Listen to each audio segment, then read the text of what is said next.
The Guardian qəzetinin məlumatına görə 2025-ci ilin fevralında Rusiya qüvvələri Çernobılın 4-cü reaktorunu örtən qoruyucu sarkofaqı ciddi şəkildə zədələyən dron zərbəsi endirib. Zərbə nəticəsində xarici damda 15 metrlik böyük bir deşik yaranıb. Daxili izolyasiya alovlanıb və bunun söndürülməsi 2 həftədən çox vaxt tələb edib. 1,5 milyard avroya birinci ildə inşa edilmiş sarkofaq indi təbii elementlərə və koroziyaya qarşı uzun müddətli həssaslıqla üzləşir. Bu da radioaktiv materialların saxlanılmasına əlavə təhlükə yaradır. Mühəndislik ekspertlərinin ilkin hesabatlarına görə hücum cəmi 75 min avro dəyərində olan Rusiya dronu tərəfindən həyata keçirilib ki, bu da təxminən 25 milyon avro zərərə səbəb olub. Xoşbəxtlikdən zərbənin radioloji nəticələri olmayıb. Lakin deşik sarkofaqın uzun müddətli perspektivdə hava şəraitinə davamlılığı ilə bağlı narahatlıqlar yaradıb. Hücum zamanı növbədə olan baş mühəndis Sergey Bokov ilkin şoku təsvir edərək qeyd edib ki, sensorlar təsirin 6-7 bal gücündə zəlzələyə bənzədiyini qeydə alıb. Lakin komanda tez bir zamanda radar sistemləri tərəfindən aşkarlamamaq üçün kifayət qədər aşağıdan uçan dronu səbəb kimi müəyyənləşdirib. Hücum sarkofaqı elementlərin təsirinə məruz qoyub, radiasiya sızması və suyun daxil olma riskini artırıb. Bu həyəcan verici risklərə baxmayaraq, Ukrayna Ətraf Mühit Nazirliyi ictimaiyyəti radiasiya səviyyələrinin təhlükəsiz hədlər daxilində qaldığına və daimi nəzarət altında olduğuna əmin edib. Lakin sarkofaqın dizaynında işləmiş Amerikalı mühəndis Erik Shima kimi ekspertlər daha çox struktur degradasiyasının qarşısını almaq üçün təmirin zəruri olduğunu vurğulayırlar. O, təmir xərclərinin 10 milyonlardan 100 milyonlarla dollara qədər dəyişə biləcəyini təxmin edir. Sarkofaqın tikintisini maliyyələşdirməyə kömək edən Avropa Yenidən Qurma və İnkişaf Bankı zərərin ciddiliyini etiraf edib və qiymətləndirmə prosesində iştirakını təsdiqləyib. Zərərin tam miqyası ilə bağlı daha ətraflı hesabatın 2025-ci ilin may ayında gözlənilir. Zədələnmiş sarkofaqın altında reaktordan 200 ton uran və 1986-cı il fəlakətindən sonra atılmış 5000 ton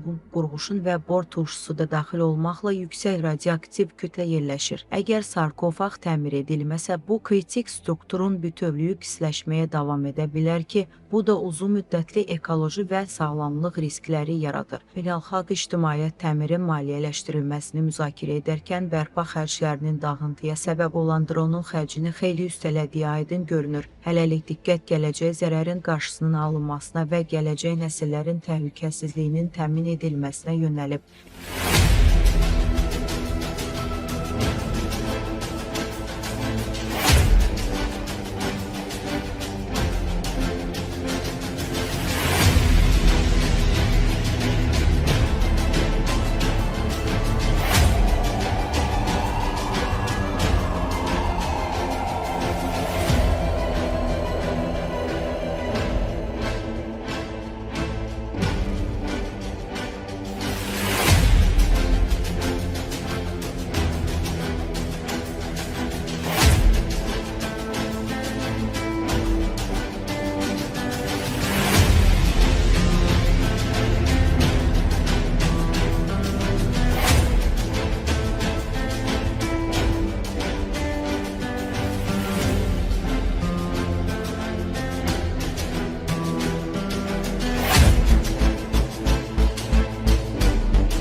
Radikallaşma, işsizlik, rekord doğum göstəriciləri və vertikal idarə etmə strukturlarının çökməsi tanınmış Rusiyalı müxbir Dmitri Steşinin Dağıstandakı hazırki vəziyyəti bu sözlərdə təsvir edir. O, mayın 6-sında dərc etdiyi yazıda əslində etiraf edir ki, region öz qanunları ilə yaşayır və Moskvadan getdikcə daha da uzaqlaşır.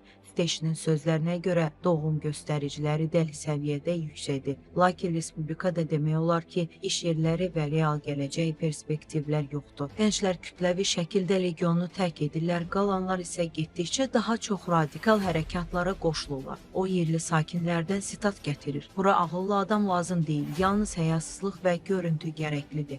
Biri xüsusilə narahat edən cəhətlərdən biri də təhsilli ailələr arasında radikal İslamın populyarlığının artmasıdır. O 2010-cu ildə Moskva metrosunda özünü partlatmış terrorçulardan birinin məktəb direktoru və dissertant olan valideynlərin ailəsindən olduğunu qeyd edir. Ata qızına kamikadze olduğuna görə təbrik göndərmişdi, deyə Steşin yazır. Mesajında Steşin açıq şəkildə bildirir. Çox millətli, çox dilli və çox klanlı şəraitdə respublikada işlək bir vertikal hakimiyyət strukturu mövcud deyil. Hər bir məmur qanunu düşünmək əvəzinə görəsən kimi incitməyin düşüncəsi ilə hərəkət edir. Problem təkcə radikallarla məhdudlaşmır, bu kompleks bir vəziyyətdir. Zəif dövlət infrastruktur, xroniki yoxsulluq, klançılıq, yüksək cinayət səviyyəsi və cəzasızlıq hissi fonunda artan əhali, gün bunlar Dağıstanı Rusiya legionundan çox müstəqil siyasi zonaya bənzədir. Qeyd edək ki, cəmi 20 il əvvəl Rusiya Çeçenistanda 2 qanlı müharibə aparmışdı və indi Dağıstanda baş verənlər təhlükəli bir dejavu təsiri bağışlayır. 1950-ci və 1990-cı illər artıq göstərmişdi ki, narazı Qafqaz geniş miqyaslı üsyanlara qadirdir. Məhz Dağıstandan 1999-cu ilin avqustunda Basayev və Xatabın döyüşçüləri hücum edərək 2-ci Çeçen müharibəsinin başlanğıcına səbəb olmuşdular. Bugün baş verən hədəfli hücumlar, o cümlədən dünən polisə edilən və 2 təhlükəsizlik əməkdaşının ölümü ilə nəticələnən hücumlar